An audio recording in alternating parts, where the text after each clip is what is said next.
advance this program in color.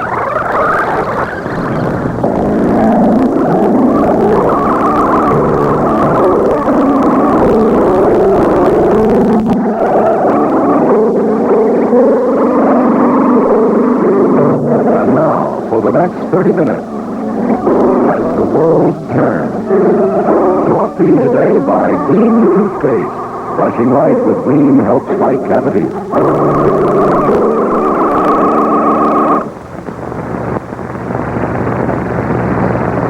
Susie, for the last time, brush your teeth. Here's the Gleam. You did Mom saying hide and seek. Never mind that. Brush now and properly. You know how I worry about cavities. Golly, you must always make me brush. Yeah, but I better get like cavities in you. Mothers who care know one sure way to help fight cavities is to brush right and use Gleam. Mommy, can I have the saucepan? Well, Ivory's better. Huh? Here, 4 bars cost less than 3 cents. That's like there's 1 cake free. Besides, Ivory helps Mommy's skin look young. Ivory is pure and mild. That's more important for young-looking skin than any extra ingredient in any other soap. Come into Ivory's young world. Your complexion can look younger with Ivory, the soap more doctors recommend.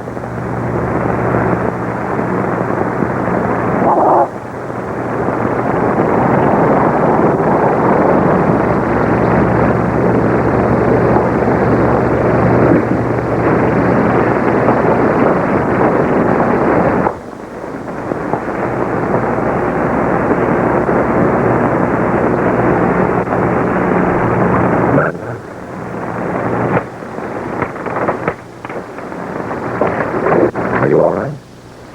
The witness may take the stand.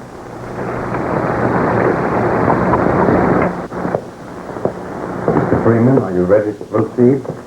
Your Honor, the prosecution has no further questions of this. Very well. Does the defense wish to cross-examine? Chris, I would look. I want you to cross-examine this witness. You mean you don't want to cross-examine your own son? But you insisted on it. You're prepared to do it. I am not prepared to do what has to be done. I think you know what I mean. Chris, he's your son. Gentlemen, right now. Are we ready? Is your witness. Yes, Your Honor.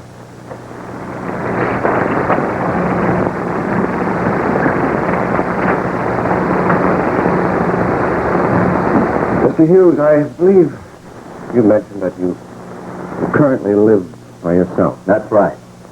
You were married at one time, weren't you? Yes? Your wife is now dead.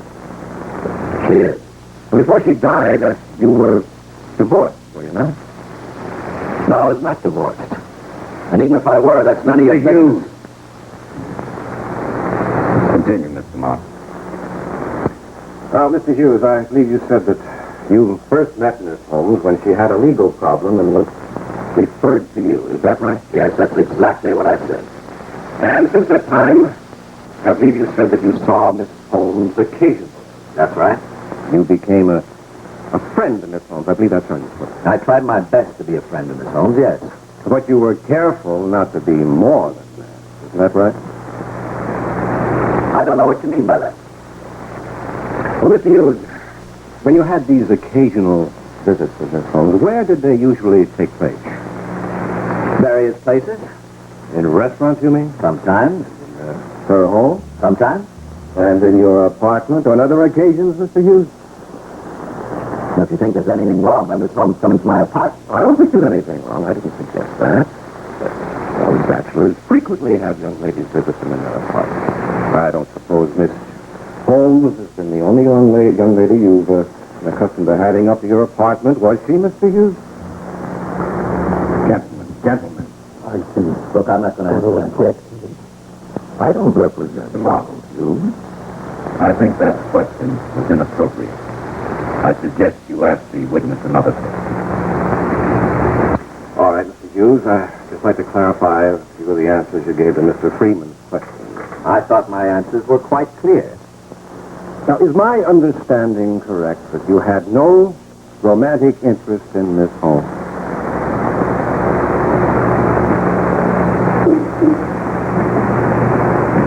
Yes, Mr. Hughes, would you please answer the question? For reporter, as you know, can only put down what he said. I believe that's correct. You believe that's correct? All right, no, I didn't. You didn't have any romantic interest in Miss Holmes. Is that correct? That's correct. And you never did have any. Is that also correct? All right. Yes. Miss Amanda Holmes thought you ever had any romantic interest in her. She was mistaken. Is that correct? Yes, she was mistaken. And if she thought that your inviting her to dinner and to visit your apartment meant that you had any romantic interest in her, she was very much mistaken. Was she not? I believe I answered that. In fact, your interest in Miss Holmes was only that of a friend. That's what I said, yes. Mr. Hughes, do you consider Miss Holmes a special friend of yours? I don't know what you mean. Or perhaps Miss Holmes didn't know what you meant. Mr. Hughes, you're considerably older than Miss Holmes, aren't you? What difference does that make? Well, your practice to become a friend to other young girls like Miss Holmes. So look, I don't have to sit here and take these accusations. I'm not on trial. Aren't you, Mr. Hughes? Well, perhaps you should be. Now, isn't it true that you led this young girl on, that you smoothly and adroitly persuaded her to have an affair with you and become a special friend of yours? No, he did not. He didn't. He's good. No more questions. This court is brief.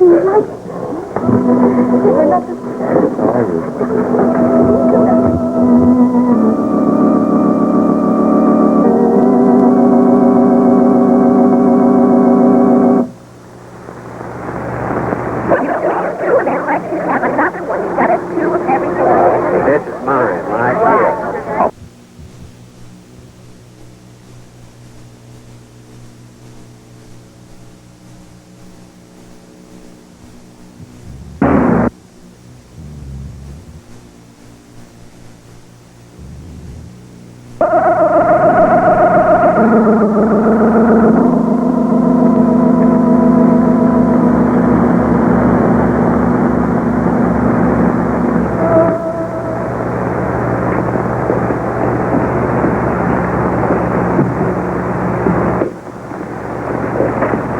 Chris, I'm sure you realize, as I do, what Amanda's outburst has done to our case. Whatever case we had before Donald took the witness stand. Look. You think we couldn't foresee that? Now, come on, sit down. There's something I've been putting off, and I don't intend to put it off any longer. I was led to believe that I'm co-counsel in representing Amanda Holmes. I don't think there's any question about that. Well, there's been a question in my mind, Chris. You ignored my recommendation from the start. You knew I wanted to make a deal with the prosecutor even before you asked the court for a psychiatrist to examine her. You said the girl was confused and mixed up, and in your opinion wasn't able to stand trial. I knew you were wrong. And the psychiatrist proved you were wrong, all right. You hit your point.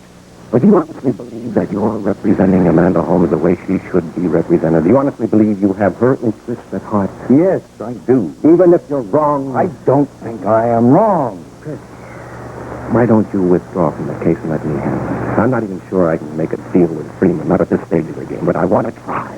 You want to try, huh? I don't think you know this girl, Dick. I don't think you know our client. I know her better than you do. Well, I don't think you do. Do you think you can persuade Amanda Holmes to change her plea from not guilty to guilty? Yes, I think I can do just that. Well, I think you had better forget it and lose the case. This girl spent years in prison without making a try. No, I want to see Amanda. I want to talk to her. I want to tell her the fact this girl's living in a dream. I don't think she is. Well, I do. I'd like to talk to her without you being present, Chris. You're too easy. If I could just handle this case alone. Well, you can just forget that. All right, I'll forget it. But I'm going to see Amanda. I'm going to talk. All right? Go ahead. Here, talk to her. See how far you get.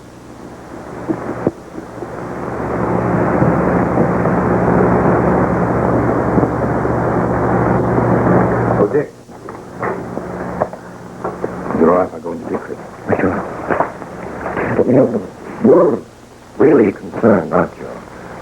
Yes, I'm concerned. Well, I'm on my way to see Amanda. Well, it might not be a bad idea if you told Mr. Hughes how concerned you are.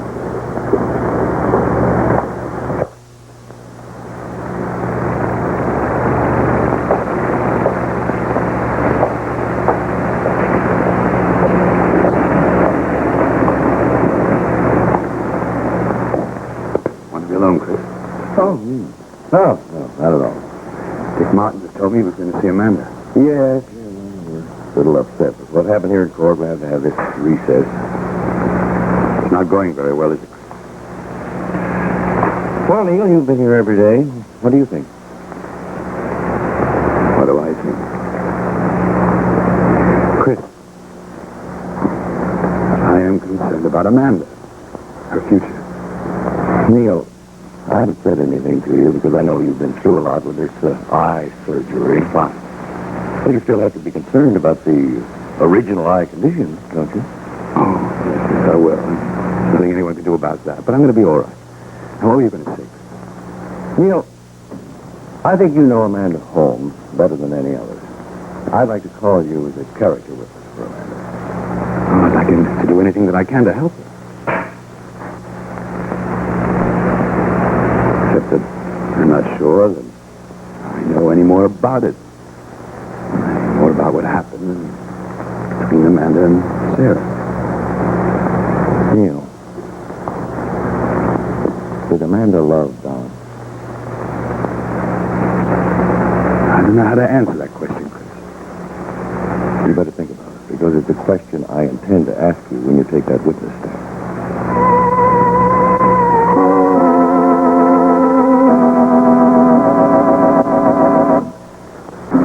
The first portion of this program has been brought to you today by Joy, the dishwashing liquid that gets dishes so clean you gotta see yourself shine. We'll continue with As the World Turns, following station identification.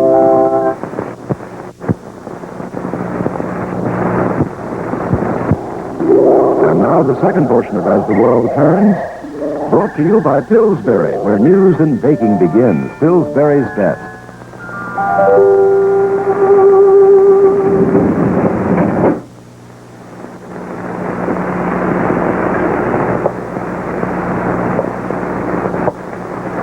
Neil, you've had so little to say about what happened in court. I don't hardly know what to say. Donald was a witness to the state. I understand that we both know how fond he is of Amanda. He couldn't help it, Teddy. He was subpoenaed. And I'm afraid what he had to say was very damaging to Amanda. The state's completed its case. Have they proven anything against it? It presented substantial evidence. Some of it's pretty strong. I waited when the court was recessed. I spoke to your father. Oh? What do you have to say? Actually, not very much. He seems very depressed. I have a feeling that he and Dick Martin don't see eye to eye. Your father didn't know any details. I think there's some disagreement. Well, when will the defense present its case? Oh, sometime next week. Your father is thinking of calling me as a character. Oh? I know, man. Well, I guess we both know her better than anyone, other than her mother. Sometimes I wonder if anyone ever really knows anyone. Penny, we work with her in the shop every day, very close. Neil, we both know there was a time when Amanda had a crush on Don. Yes, I know. And I also know that you were the first person who thought that Amanda really wasn't in love with Donald, but it was just a crush and she got over it. What I thought at the time. And you changed your mind. Neil, I don't know anything anymore. I'm as fond of Amanda as you are, but there's so many things that have happened that... Well, Well, what? why, when she was out on bail, why did she run away? Why did she want to hide? And why did she go back to using the name Jennifer Roberts? Penny, what are you saying? I'm not sure about anything, of course, but it's possible. possible that Amanda pushed Sarah down that flight of stairs. I mean, it's just possible it wasn't an accident.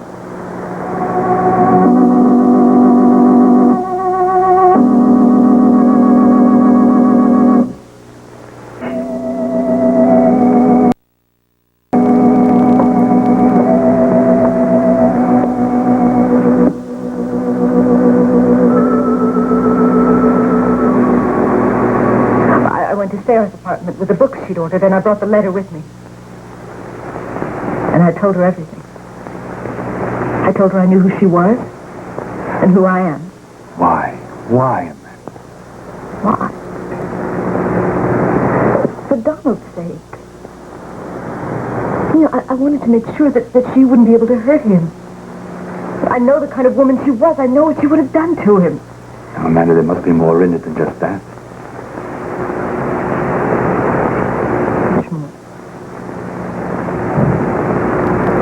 Much more. Well, I told her that I wanted her to break her engagement. And she said that nobody would believe me. She said that everyone knew how I made up stories. But, Neil, I had proof. I had the letter. So I read it to her. What was in that letter? Proof that Sarah Fuller gave birth to me. She wanted it. She wanted the letter, and she tried to take it away from me. And I ran out into the hall, but she didn't stop. She just kept on. She grabbed me and tried to take the letter away, and the elevator didn't come, so I ran to the service stairs. She followed me, and we fought, and she screamed. And all of a sudden, she was at the bottom of the stairs. And it was an accident. All I know is I didn't push her. Why? Why did you go there in the first place? I wanted her to break her engagement. That's all I wanted. Why didn't you tell this to your attorney? What are you hiding? Neil, Ann Holmes is the only mother I ever had. Do you think for a minute I'd let her know that my father had an affair with that woman? She can't ever know. And you promised.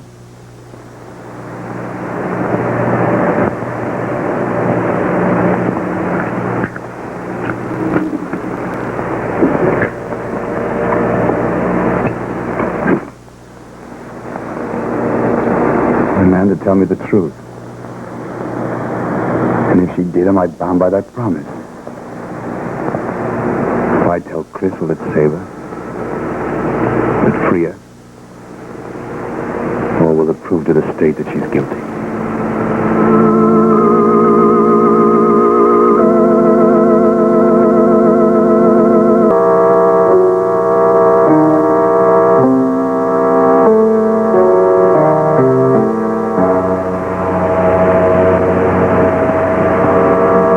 Perhaps I never did love Donald.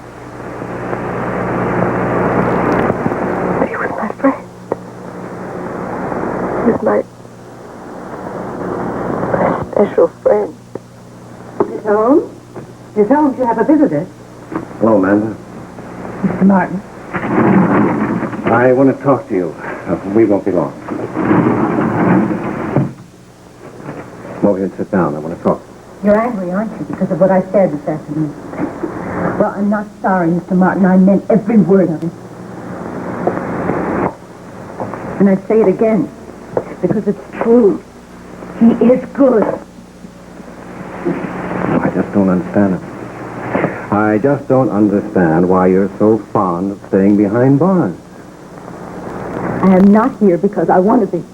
Oh, yes, you are, young lady. Mr. Martin. Every time your cell door starts to open, you slam it by doing something idiotic, like you did today, like you did yesterday, like you've done almost every day this trial has been going on, like you did on March 17th, when you thought you could talk Sarah I out of hate you. marrying Amanda. What's going on here? Nothing. It's all right. It's all right. Amanda, come over here and sit down. I said come over here and sit down.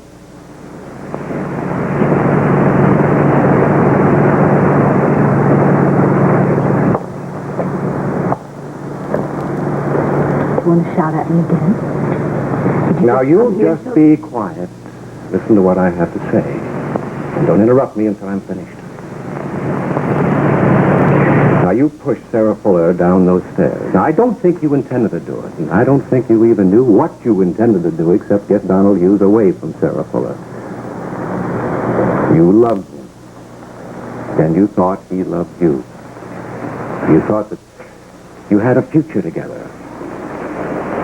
Well, what do you think you have now after what you saw and heard this afternoon? You've nothing. You don't have Donald Hughes. What's more, you never did have Donald Hughes. You know that now. There's something else I want you to know. You have a chance. You have a chance for a new life.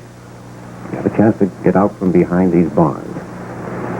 Well, maybe not today and not tomorrow. Maybe not for many months, but time passes and everything must come to an end, including a prison term. What I'm saying, Amanda, is you're guilty. You know you are.